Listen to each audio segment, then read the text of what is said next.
Pemirsa, kerusuhan terjadi di Lapas Tuminting, Manado, Sulawesi Utara sore tadi. Akibatnya, sejumlah bangunan di dalam lapas hangus terbakar.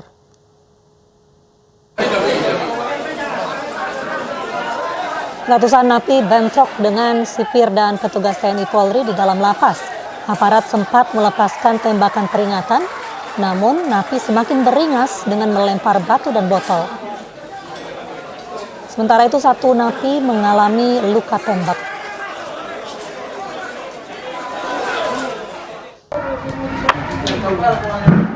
Akibat kerusuhan, 4 bangunan dalam lapas hangus terbakar. 4 bangunan yang dibakar yakni bengkel, kantin, warung kopi, dan juga dapur. Dan para napi terlihat dari kejauhan masih rusuh.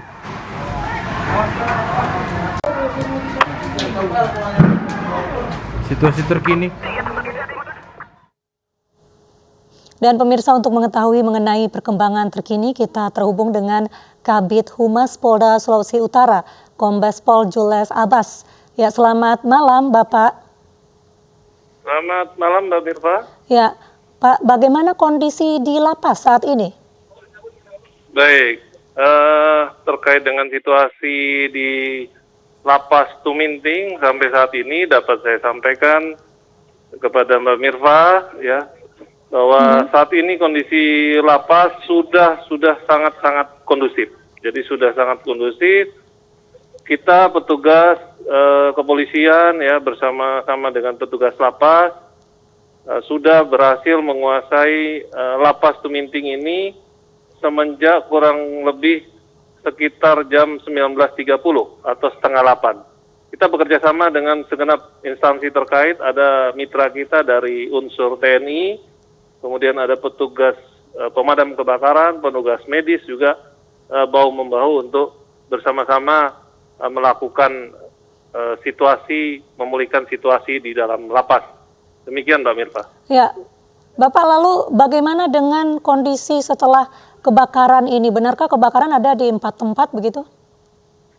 Ya, jadi terkait dengan situasi kebakaran yang melanda Lapas Tuminting, memang sejauh ini ada beberapa lokasi, beberapa blok yang mengalami kebakaran, ya.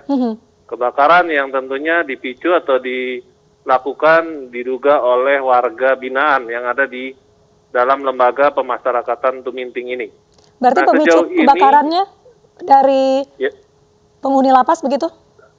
Ya, jadi untuk pemicu atau penyebab kebakaran ya yang kami duga memang sengaja dilakukan oleh warga binaan, penghuni lapas yang berusaha untuk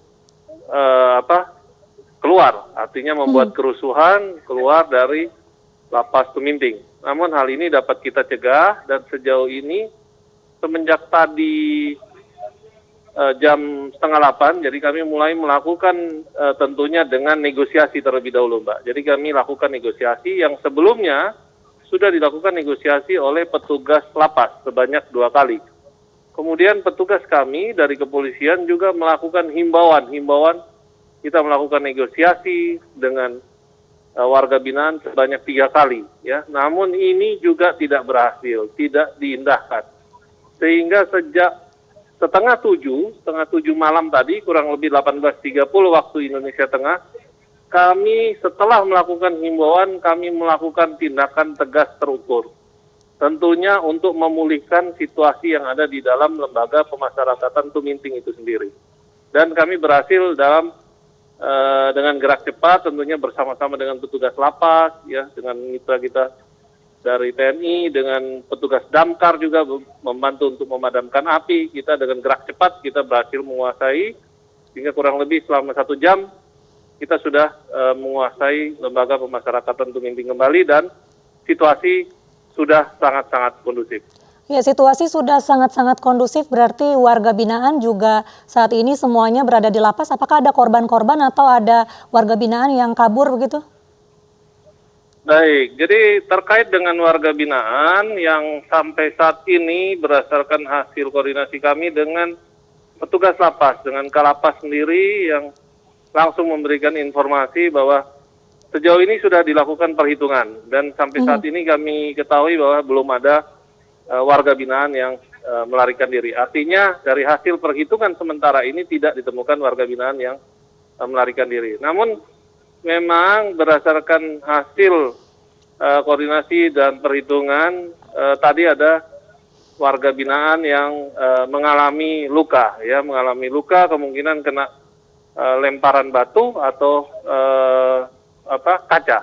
Nah, sampai saat ini kondisi yang bersangkutan sudah diamankan dan dibawa ke rumah sakit. Jadi sudah kita bawa, kita evakuasi dan kondisinya masih cukup baik, cukup stabil. Korban dari warga binaan saja Pak, petugas tidak ada ya? Untuk saat ini memang ada satu warga binaan yang menjadi korban. Dari petugas kami juga mengalami luka kena lemparan satu orang, kemudian ada juga yang tentunya akibat mungkin benturan dan lain sebagainya sehingga mengalami situasi yang kurang sehat. Tapi sejauh ini dari petugas kami hanya mengalami benturan yang tidak berarti sehingga baik, hanya terima satu kasih. warga binaan saja. Ya, baik, terima kasih Kabid Humas Polda Sulawesi Utara, Kombes Pol Jules Abbas. Dan pemirsa, seorang perawat di sebuah klinik di Semarang, Jawa Tengah menjadi korban penganiayaan warga. Peristiwa tersebut jadi viral di media sosial.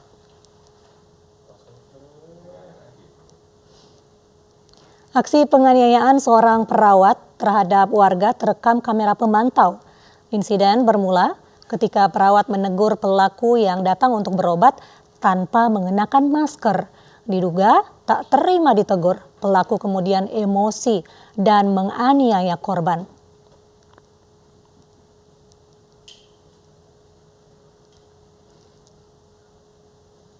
Dan pemirsa, untuk mengetahui informasi selengkapnya kita terhubung dengan Ketua PPNI Jawa Tengah, Edi Wuryanto. Selamat malam Bapak Edi. Selamat malam Mbak. Ya Bapak, apakah benar seorang perawat di sebuah klinik di Kota Semarang menjadi korban penganiayaan warga?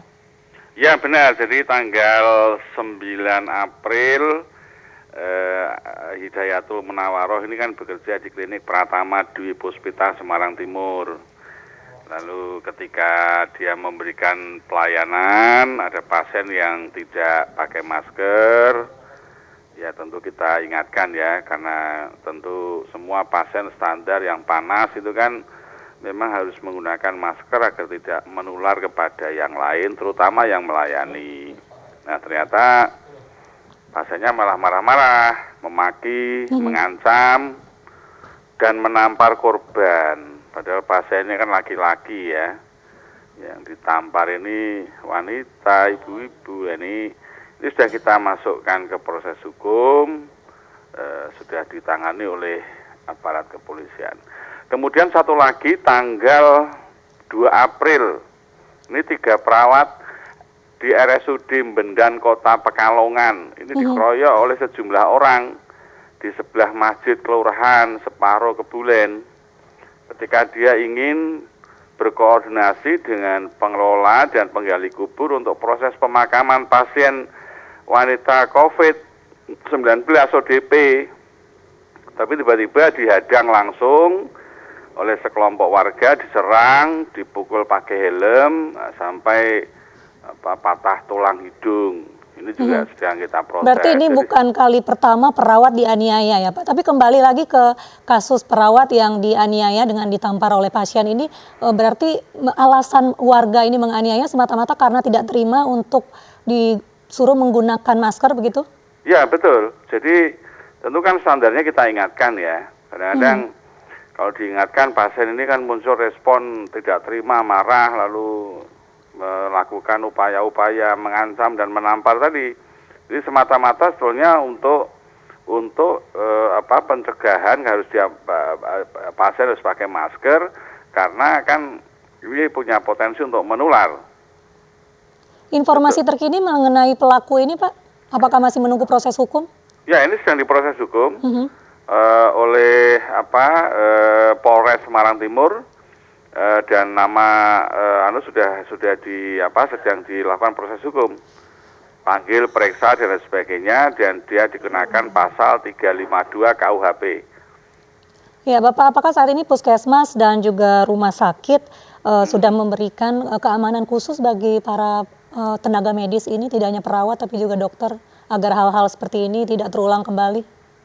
Ya memang paling rentan yang perawat ya, paling rentan itu karena dia yang langsung berhubungan dengan masyarakat ya. Tapi memang ketika dia sudah ada di pelayanan, ya sebagian besar pihak rumah sakit kan tidak sampai pada level detail ya.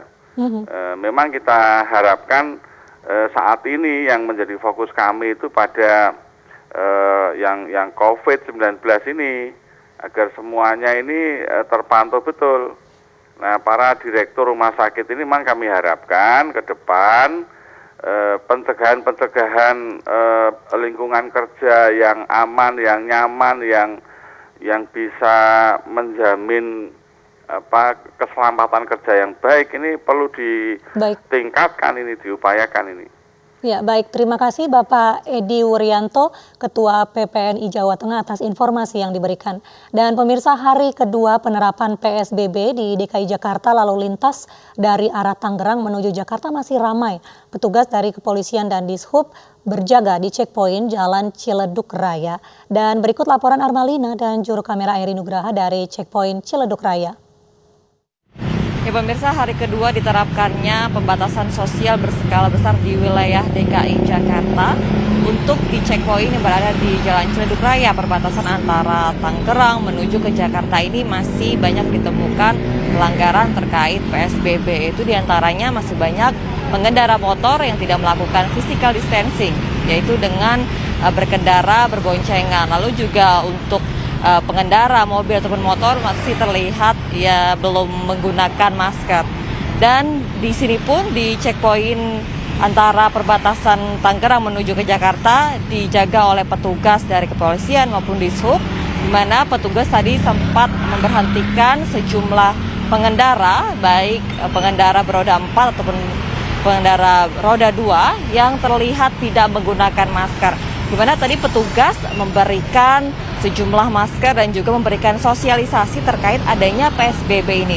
Di mana saat ini memang belum ada diberikan sanksi, baru sebatas sosialisasi terlebih dahulu. Namun nantinya jika warga masih tidak mematuhi terkait PSBB ini akan diberikan sanksi.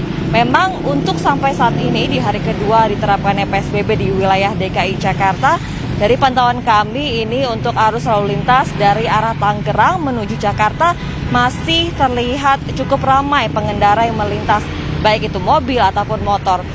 Padahal di hari ini merupakan hari libur, bukanlah hari kerja, namun masih terlihat masih ada warga yang berada di luar rumah, yaitu mobil ataupun pengendara motor yang akan mengarah ke Jakarta. Dari Jakarta, Armalina, Eri Nugraha, iNews melaporkan. Pemirsa, 2 hari PSBB diterapkan, Jakarta sepi dari aktivitas. Jalan-jalan utama lengang dan fasilitas publik yang biasanya ramai juga lowong. Dan berikut pantauan dari udara Jakarta hari ini.